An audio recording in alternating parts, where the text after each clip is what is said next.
É o seu retorno à casa. Tá muito diferente a Jovem Pan? Tá muito diferente. Mudou muito, mas eu sou muito grato à Jovem Pan. Eu tive aqui uma ótima experiência junto com o Flávio Prado, né? E o pessoal do Jovem Pan no Mundo da Bola. E é uma honra estar aqui, cara. É uma honra. Eu tô muito feliz com o convite, viu? Legal. E eu conheci o Felipe numa viagem que a gente fez junto com a GM para Detroit. A gente saiu de Detroit com um carro, com um Cadillac semi-autônomo até Milford, que é o centro de tecnologia, né? A gente teve a oportunidade de andar com esses carros lá. E na época, Felipe, a gente falava muito de carros autônomos, tanto que a nossa viagem foi até testando aquele sistema de automação Super Cruise, né? Super Cruise, isso. Isso espetacular. Mas eu percebi, ao longo desses últimos anos, que a história dos autônomos ela foi um pouco embaçada, na verdade teve uma cortina de fumaça pela eletrificação. O crescimento grande da eletrificação, principalmente aqui no Brasil, ele colocou uma cortina de fumaça e hoje o tema principal é sempre eletrificação. Você tem esse feeling também? Eu tenho sim, Rufo, e a explicação ela tá diante dos nossos olhos, né? Com os chineses fortalecendo muito essa questão, esse investimento em carros elétricos, né? E sendo agressivos no mercado, a gente naturalmente deixa de falar de carro autônomo, porque realmente é uma tecnologia que ainda está muito incipiente, né? Está muito no começo ainda. A gente tem aí as Big Techs trabalhando em cima disso, a Amazon, o Google também. A Apple se distanciou um pouquinho, já viu que não vale a pena.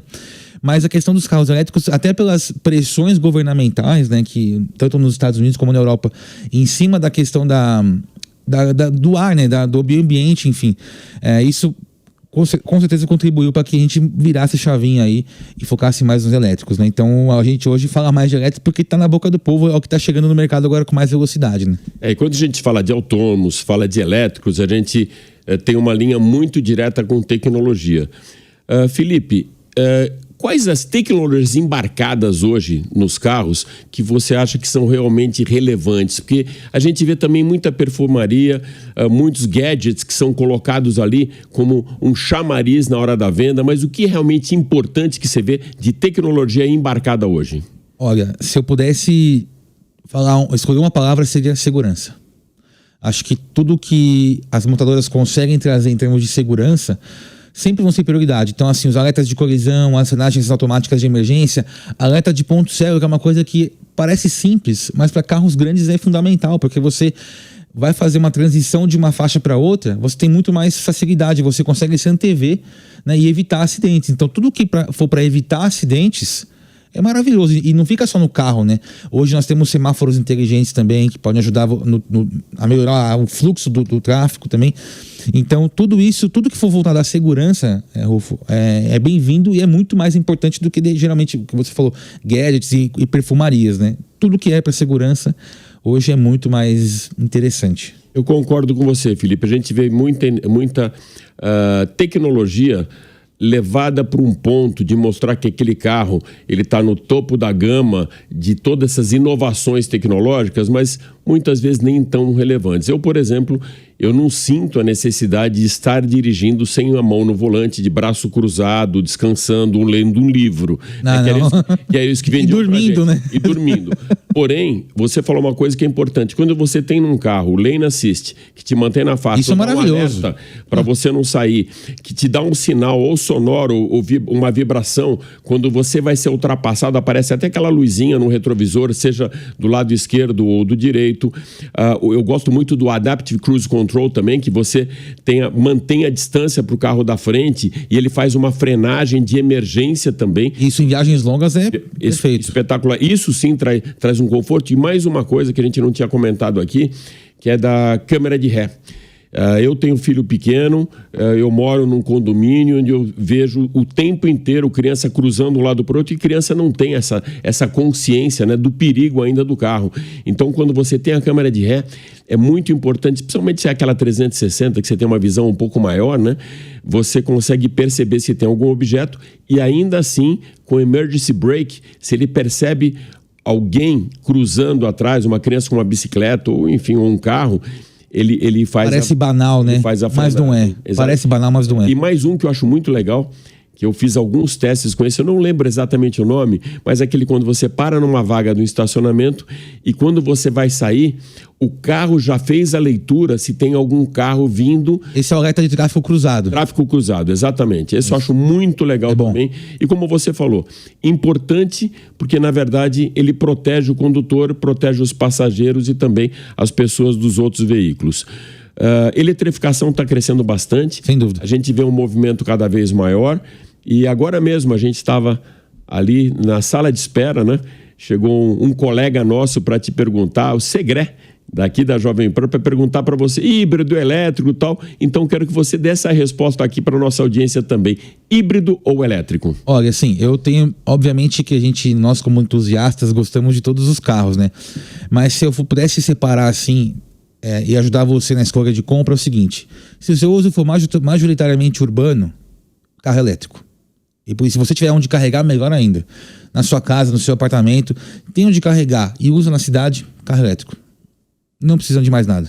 Agora, viaja bastante, precisa ir traçar longas distâncias, aí sim o híbrido é mais conveniente, tendo em vista o quê? A nossa realidade de infraestrutura. Sempre pensem o seguinte: nunca é o produto. O produto é muito bom, todos os elétricos são bons, e híbridos hoje então, mais avançados ainda, é uma tecnologia um pouco mais antiga e já mais madura, né? Mas pensando no Brasil e infraestrutura, híbrido para viajar, elétrico na cidade. Eu concordo com você, Felipe. Existem até alguns aplicativos, como o PlugShare e outros, sim, que você consegue desenhar, criar um planejamento estratégico para a sua viagem e desenhar o seu mapa da eletrificação. Mas ainda assim, na estrada você pode ficar refém de um ponto de recarga com problema ou sendo utilizado e vai demorar mais tempo a sua viagem e aquela coisa que poderia ser prazerosa não vai ser. Agora, dentro do circuito urbano, fizeram uma conta, o brasileiro, principalmente numa megalópole como São Paulo, ele roda em média 60 quilômetros. Você pega um carro desses hoje, que não é difícil, com 300 quilômetros de autonomia no elétrico, você vai carregar uma vez por semana, 5 dias úteis, dá exatamente os 300 quilômetros, ou seja, a autonomia do seu carro elétrico. Então, se você tem, e hoje não precisa nem dual box, né? As montadoras, elas estão entregando carregador portátil. Carregador portátil. Sim. Você liga direto numa tomada de 3 pinos, se for 20 amperes, sim, melhor ainda, passou a noite carregando, no dia seguinte está tranquilo e faz isso uma vez por semana. Então eu concordo com você, para mobilidade urbana, desde que você tenha um ponto de recarga, o 100% elétrico, além de ser muito legal, uma super experiência, né? É legal pra caramba. Prazer ao muito dirigir, legal. É muito legal. Você anda num carro elétrico e depois você vai começar a ficar meio assim com um carro a combustão. A gente viu alguns exercícios sobre matrizes energéticas. Eu sempre comento, quando eu vou para fora, pego um engenheiro ou pego um colega na sala de imprensa, os caras falam muito, na verdade um pouco até frustrados, por que a gente não utiliza mais como matriz, mais que eu digo com maior quantidade, né, de maneira mais eficiente, o etanol como matriz energética. Qual a tua leitura do etanol, Felipe? Eu acho que o etanol é um ótimo combustível, né? Deveria, inclusive, ser mais explorado aqui, não só no mercado interno, mas também para exportação. Acho que vale muito a pena. A questão para mim é o seguinte, Rufo.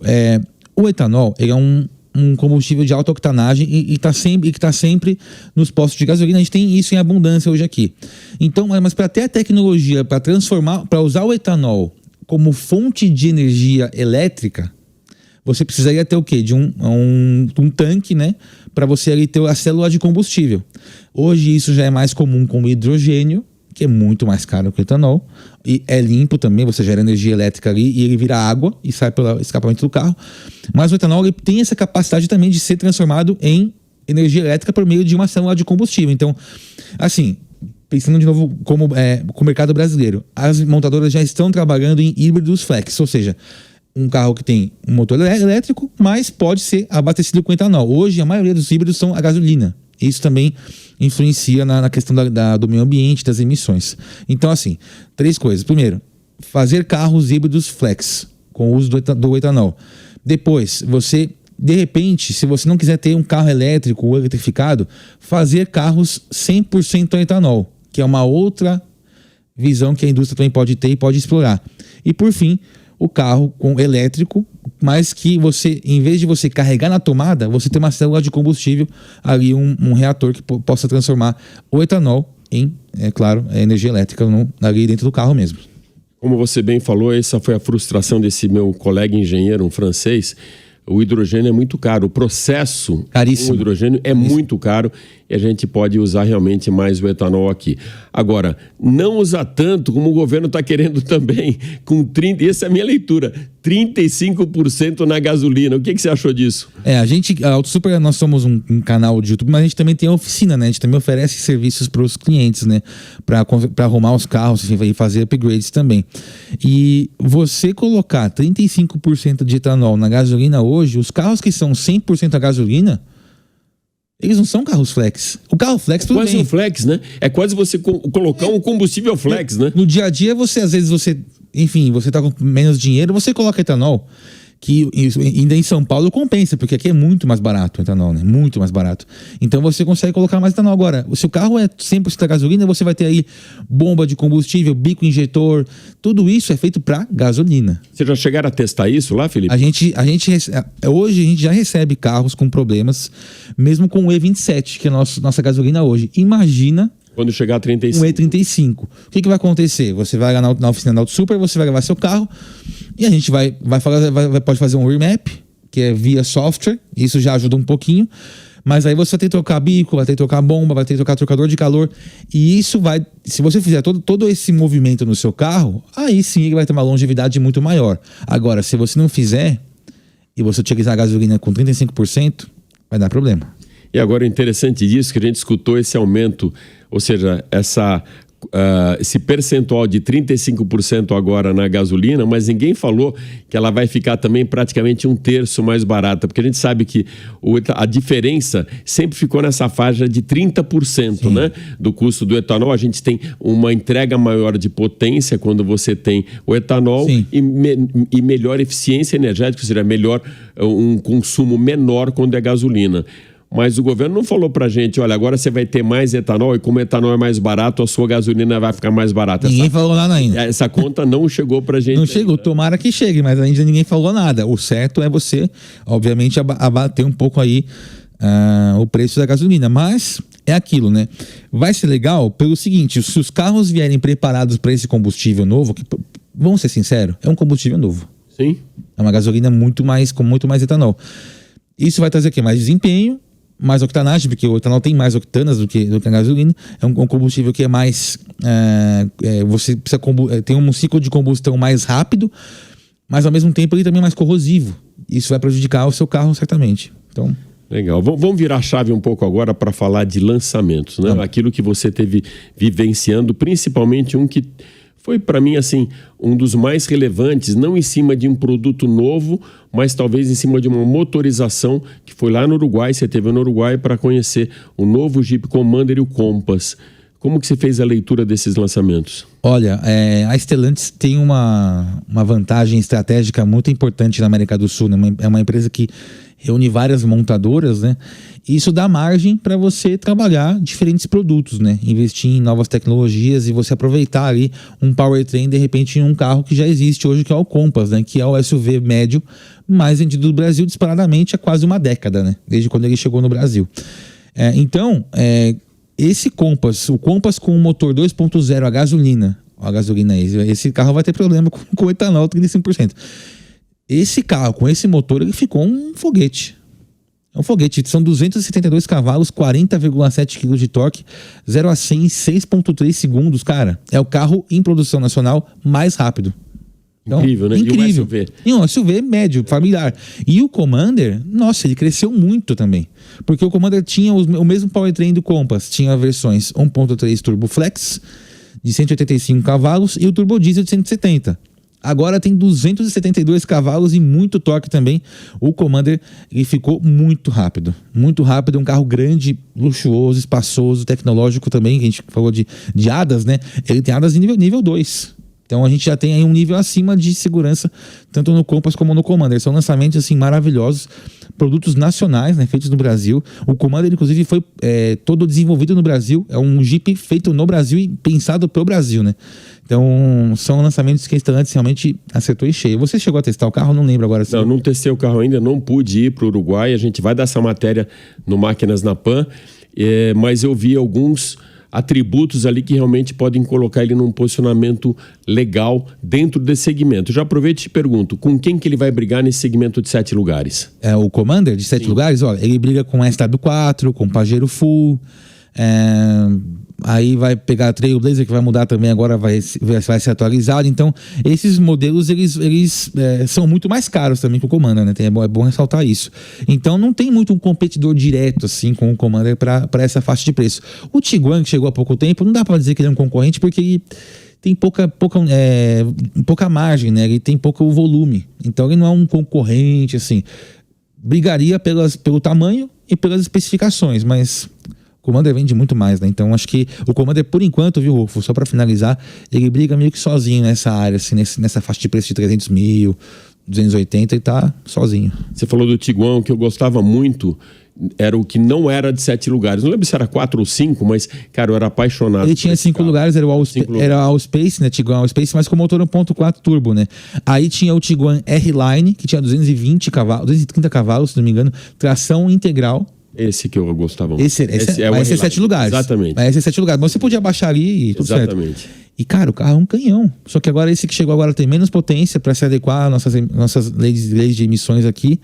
E o carro segue muito bom, bem equipado, mas agora a tração dianteira, motor mais fraco, para tentar aí ter algum tipo de competitividade, mas o Commander nada de braçada aí. Você teve no lançamento da nova Spin? Tive também. O que você achou? É polêmico, né? Porque o pessoal esperava o motor turbo, né? E ele não veio, né? Veio um motor 1.8 aspirado família 1, não é o do Monza, tá? É bom, o do Monza é família 2, tá, pessoal? O motor da Spin é família 1, que o do Monza é família 2, só para deixar registrado aqui. E, assim, a gente tem que analisar sobre 2 pontos de vista. Pro cara que é frotista, taxista, Uber, esse motor, ele é perfeito, porque ele é um motor de baixa manutenção, super confiável, econômico, por incrível que pareça. Já um motor 1.8 para funcionar esse ano, ele teve que passar por várias atualizações e ele foi muito bem trabalhado. A GM trabalhou bem esse motor. Agora, falta desempenho, achei que falta Esse cara que pega muita estrada, precisa de uma retomada, ele não vai ter. Não vai ter. Não vai ter com tanta segurança. Muito embora os dados sejam bons, são 111 cavalos e 17,7 kg de torque, né, ali no etanol. O torque é bom, mas ele vem muito tarde. E o escalonamento do câmbio automático de 6 marchas, né, tem também manual, mas o que mais vai vender certamente é o automático. Ele foi pensado para o conforto, não para extrair o máximo de potência do carro, né? Então ali a gente tem um carro que é confortável, bem equipado, tá bonito. Eu não sei se você chegou a ver o carro tá bem bonito, bem legal. Por dentro recebeu muita tecnologia. ADAS recebeu alerta de colisão frontal, frenagem automática de emergência, alerta de ponto cego. O carro tá super seguro, 6 airbags de série. Mas faltou o motor um pouquinho mais forte, de repente o motor do Tracker. Mas aí de repente iria canibalizar ele com o seu próprio irmão de empresa. Ou seja, ele continua cumprindo bem o papel para que ele foi designado, para que ele foi projetado. Sim, e de verdade vai vender bem, porque o cara que compra o Spin, ele vai seguir comprando. O que a gente tem aí pela frente, Felipe? A gente fica de olho nas chinesas, né? A gente deve chegar aí o Aval H4, né? Que é um SUV de porte um pouco menor que o Aval H6. Tem também os novos BYD, né? Vai ter agora a picape, né? Híbrida, que promete ser a picape média mais rápida do mundo, né? Shark, né? A picape da BYD que vai ser lançada agora no México, mas vai chegar ao Brasil também. Tem um sedã também muito legal. Lançamento? Não, esse não vou conseguir. Esse a gente não foi convidado ainda, mas certamente quando estiver no Brasil a gente vai participar. Tem coisa muito legal chegando aí, Rufo. Tem atualizações em carros da Fiat, né? A gente espera que o Pulse Abarth Stage 2 de fábrica chegue logo, né? Que hoje o Pulse Abarth é um carro preparado de fábrica e vai ter uma preparação ainda melhor para extrair mais potência dele, deve chegar até o fim do ano. O Onix também pode mudar, né? Pode receber um motor 1.0 de injeção direta, hoje ele é de injeção indireta. Então ele rende ali seus 116 cavalos e tal, agora pode render um pouquinho mais para brigar ali mais proximamente com um Peugeot 208, que também tem um motor muito bom. Então tem coisa muito legal chegando aí, Rufo. Eu vi que você, pelo teu discurso, pelo que a gente conversou antes, você é um cara que gosta de performance. Eu gosto. E você quando falou do Abarth, vem outro brilho nos olhos, né? Então, que são, na verdade, essas motorizações, essas performances a mais que hoje os fabricantes mesmo colocam à disposição do consumidor e para você não precisar mais customizar o seu carro. Ou seja, esse carro já vem praticamente customizado pela fábrica. Exatamente. Eu acho até legal do Abarth, testei o Pulse, testei o Fastback também, um botãozinho que ele tem, Poison. É o Poison. Né? Ou seja, mais é um escorpião, né? O Abarth, e você aperta um botãozinho e deixa o carro mais envenenado, que é exatamente o termo Essa é a proposta. que a gente usava nos anos 70, deixar o carro mais envenenado. Tirando agora desses originais de fábrica, o que você acha legal na customização de um carro para ele ficar mais esportivo, mais performático? Bom, a gente pode fazer várias coisas aí, né? Downpipe, piggyback, pode trocar o turbo, pode fazer remap, né? Que aí é uma questão mais de... O discurso, só te cortando um pouco, é mais ou menos esse glossário, a gente vai escutar aqui dele e de Eduardo Bernasconi. Muita gente não sabe o que é, então a gente pede para ele explicar, colocar legenda nisso que ele tá... Você e o Edu são os caras disso, né? Que entendem muito dessa história de carros customizados, modificados, né? Sim, aí a maioria... Isso que eu falei até agora são questões mais de software, né? Você mexe com a programação do carro para ele desbloquear, digamos assim, a limitação que ele teve da fábrica para ter mais durabilidade. Por exemplo, mapeamento do motor. Isso, mapeamento. Por exemplo, com um simples remap, você pode tirar 20, 30 cavalos a mais de um carro. Isso é normal. Aí você pode colocar filtro de ar, você pode mudar coletor, pode mudar exaustor, pode trocar o turbo, pode colocar um turbo a mais. Enfim, pode mexer na pressão que o turbo consegue extrair ali do motor, enfim. Dá pra fazer tanta coisa aqui, trocar freio, roda, pneu, tudo isso faz diferença num carro. Tudo faz diferença. O pneu, muita gente não leva em consideração, mas vou citar aqui um exemplo. Fala muito do Pulse Abarth que não tem freio a disco na traseira. Mas você testou o carro, ele freia, que é uma barbaridade. Sim. Porque tem um freio dianteiro grande e os pneus ajudam na frenagem. Muita gente esquece isso. Então, os pneus também fazem parte de uma customização para você melhorar o desempenho do carro. Você também é daqueles que brilha os olhos quando a gente fala de Volkswagen da linha GTI? É legal, né? É legal pra caramba. A gente tem um GTI lá no Auto Super, tá fuçadinho, viu? Tá bem legal. Qual o carro seu que você curte, assim, desses customizados? Você é aquele carro que você já preparou? Você tem o seu carro preparado? Não, eu não tive tempo de ter o carro preparado ainda, porque como você me conheceu num outro trabalho, né? Eu tava no Canal Tech, depois eu fui pra Auto Super e ainda não tive tempo ainda, mas eu tenho um sonho vago aqui de repente, eu gosto muito do Focus, né? O Ford Focus é um carro que eu gosto muito. Foi o último carro que eu tive antes de entrar nesse mercado automotivo, né? É um Focus de segunda geração. E eu vejo poucos deles preparados na rua. Quem sabe um dia eu não consiga preparar, né? Legal, olha, o Ligados na Tomada vai inaugurar hoje um quadro com o Felipe Ribeiro e uma história que nasceu na semana passada de um evento que eu fui, que as pessoas me cobravam isso exatamente para saber a opinião desses caras que vêm aqui. Então, eu reuni alguns atributos que vêm ou de fábrica ou não, para saber qual seria a escolha. Esse caso é no novo quadro no Ligados à Tomada chamado Na Garagem da Sua Casa. O que é Na Garagem da Sua Casa? Aquilo que você colocaria, aquele carro ou aquela tecnologia ou aquele design que você teria na garagem da sua casa. Podemos começar então, Felipe? Bora, tô aqui para isso. Vamos começar. Com a primeira dela é Mustang, Camaro ou Corvette? Esse é fácil, Mustang. Olha, câmbio manual ou câmbio automático? E essa eu gostaria de saber o porquê. O automático. Automático. Os automáticos mesmo hoje... sendo um cara mais raiz, um cara que gosta de mecânico, o câmbio automático. Automático. Porque o automático hoje ele é tão bom ou superior ao câmbio manual. Obviamente que o manual você se diverte mais. Mas assim, pensando em performance, hoje os automáticos eles extraem até mais do que o manual. Legal. SUV ou sedã? Essa é fácil também, sedã. Sedã. Com certeza. Então, ele é um dos que levanta a bandeira. A gente falou há algum tempo aqui, já vem essa pergunta também. Salvem as baleias, salvem as peruas. E agora está um salvem os sedãs, né?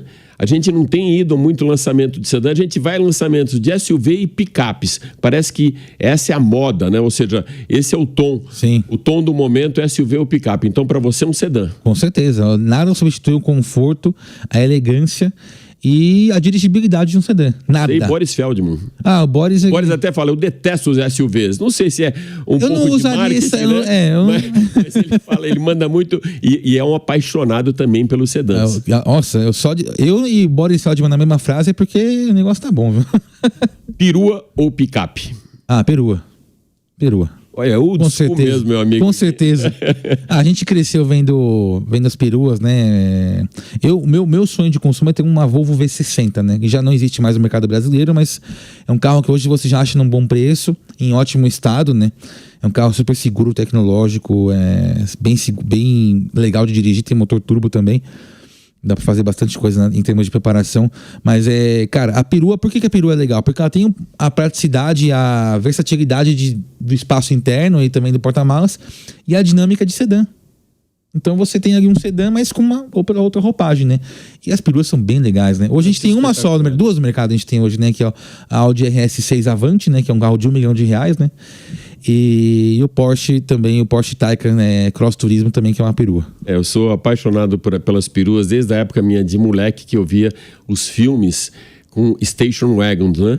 Sim. Eram as peruas, até tinha madeira do lado, tinha jacarandá do lado, eram espetaculares. Eu tive uma experiência espetacular com uma perua e sem conhecer o carro. Eu não conhecia o carro, não conhecia a motorização, então fui impactado por uma perua que você acabou de falar. Eu estava em Munique indo para Salzburg, tinha acabado de fazer uma corrida na Alemanha, em Hockenheim, né? Que na verdade a gente fica em Heidelberg, aí desce um pouquinho, tá em Munique. Do lado ali.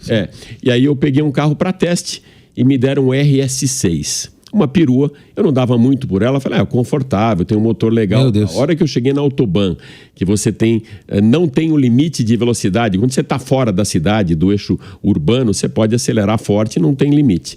Eu acelerei, depois eu fiquei sabendo, era um carro de 560, 580 cavalos. Um absurdo. Hoje tem 680. Olha só, um torque absurdo. Então esse foi o que mais Detalhe, né? Tração integral, né? O que é muito legal. Também tem isso. Mustang 64, a gente lembra que esse ano a gente inclusive comemora os 60 anos do Mustang. Muito legal. Que nasceu eles sempre falam, em 1964.5, né? Que foi em meados. Na verdade foi 17 de abril de 1964 que nasceu o Mustang e que para mim tem a minha preferência. Mas eu te pergunto, Mustang 64 ou Mach-1? Ai, cara. É difícil, né? Difícil. O Mach-1, você diz o Mustang Mach-1 ao V8? Esse novo, esse aqui a gente testou agora. Inclusive que é um baita carro. Tem inclusive um cinza maravilhoso, uma cara de tubarão, né? Uma frente de tubarão. Ah, cara, eu vou... O Abel Ferreira, técnico do Palmeiras, tem esse Mustang 64. O 64? Ele tem um... Todo ano ele reforma um carro, né? Ele tem um desse agora, mas eu iria no Mach-1, cara. E por Mach-1 ainda? Mustang todos são legais, tá? Mas... O Mustang é assim, quando você... Já dirigimos os Mustang algumas vezes, né? A gente tem esse privilégio, né, na imprensa automotiva de dirigir todos os carros, né? Mas sempre que você senta no Mustang e você começa a dirigir, ainda mais em Interlagos, é como se fosse a primeira vez, meu. É muito legal. A experiência é muito boa, né? É muito legal. A experiência é muito boa. Vamos lá. Potência ou eficiência energética? Essa eu acho que eu até posso responder por você, mas vou deixar você mesmo responder, Felipe. Potência, e não é só pela adrenalina, é também segurança. Potência é segurança também. Você precisa de uma ultrapassagem, você precisa de potência. Então, legal. Potência. De novo, não aquilo que você vai sugerir para a nossa audiência, mas para a garagem da sua casa. Híbrido ou elétrico? Hoje eu teria que usar híbrido, porque eu viajo muito, eu tenho 2 filhos pequenos, a gente gosta de fazer passeios para fora de São Paulo. Então, para mim, a realidade hoje teria que ser o híbrido. Mas, por curiosidade, hoje eu vim com um carro elétrico para cá, vim com um Chevrolet Bolt, que é um carro excelente. E é um carro já de concepção antiga, porque ele... Tem aí, eu fiquei muito triste anos. com a história, né? Que a gente chegou o Bolt, depois chegou o Bolt Piruinha, né? O Bolt SUV. Bolt EUV, que é o que eu tô aqui. Que a gente, inclusive, viu lá em Milford. Isso. E aí a Mary Barra avisa que vai parar a fabricação do Bolt. Mas voltou, tá? Voltou atrás. Vai seguir com o carro ainda. Que bom. Bom carro muito bom. Boa notícia. Agora virando a chave para Motorsports. E é uma pergunta muito recorrente para mim, eu também tenho minha opinião disso, depois de escutar a sua, eu vou dar a minha. Na Fórmula 1, DRS, sim ou não? Eu sou mais raiz, eu acho que não. Eu também acho que não. Eu acho uma grande sacanagem aquele DRS. Eu sinto muita falta do cara ter que encostar o carro para entrar no vácuo, fazer ultrapassagem, frear depois do Deus me acuda, né? Como fala. Sim. Ou seja, ter aquele lado mais esportivo, mais na mão do piloto do que aquela ultrapassagem tão previsível quando chega na faixa de 1 segundo de distância. Né? É porque você, sem o DRS, você vai, por exemplo, você levava o motor, o carro e o piloto ao limite, né? Sim. Você tinha mais... Hoje você tem mais estratégia. Hoje você acrescenta o elemento da estratégia no carro. Aí você, obviamente, faz uso da aerodinâmica ali, mas eu sou old school. Concordo com você, eu também sou muito old school. A única coisa que eu estranhei de você foi escolher o Mac One do que o 64, mas até agora mas nesse ponto... tá tranquilo. Mas foi difícil. Foi difícil você decidir. É difícil, mas eu preferi o Mac One dessa vez. E tem agora a nova geração do Mustang que tá sensacional. Espetacular. Cara. Felipe, para encerrar, no topo da sua wishlist, o carro que você colocaria hoje na garagem da sua casa. E não vamos pensar em preço, em dificuldade, se é carro zero, se é um carro usado, faz parte do antigo mobilismo. Que carro seria esse? Seria a Volvo V60. Se eu tivesse esse carro, eu estava satisfeito. Que ano? 2019. 1920 ali, que foi a última versão que veio pro Brasil. Acho esse carro legal, eu vou ter, viu? Até o fim do ano você vai me ver com esse carro. Bom, esse é o seu wishlist. O meu seria um Aston Martin DB5, né? Aquele que o James Bond usou a primeira vez no filme Goldfinger, né? Sim, sim. E uma vez, conversando com o Emerson, eu falei isso para ele, ele falou: Alex, você não tem ideia o que eram aqueles carros ingleses. Era 1 dia na rua e 3 dias na oficina, mas ainda assim, para deixar na garagem de casa, seria o DB5. E como a gente fala em wishlist, o nosso wishlist é ter de volta o Felipe Ribeiro aqui com a gente, que deu uma aula aí de novas tecnologias, um entusiasta por potência, por performance, entende muito de mecânica. Eu tive o prazer de conhecê-lo quando ele estava lá no Canaltech, ou seja, já me impressionou muito como tecnologia, e agora aí numa outra plataforma que eu quero que você dê o serviço aí, onde as pessoas podem te encontrar, Felipe. Bom, gente, se inscrevam lá na Auto Super. Auto Super é fácil de achar, vai no YouTube lá, Auto Super. Vocês vão ver lá o Felipe e o Lucas que tá na fotinho. A Auto Super é um canal feito para entusiastas, para pessoas que gostam de performance, e eu tô fazendo agora reviews na Auto Super, que é uma coisa que não tinha antes. Então, além de vocês verem os projetos, né, e o dia a dia da oficina, de como a gente trabalha nossos carros lá, a gente também tem agora a parte de reviews, toda a parte de cobertura automotiva aí, tá? Filé. Valeu, amigo. E você continue ligado na tomada, porque daqui a pouco, às 4 da tarde, tem o Máquinas na Pan, com muitos lançamentos, histórias aí e muita história também de novas tecnologias. Até a próxima, amigo. E super obrigado, Felipe. Obrigado a você, Rufo. Obrigado aos seus amigos da Jovem Pan. Valeu.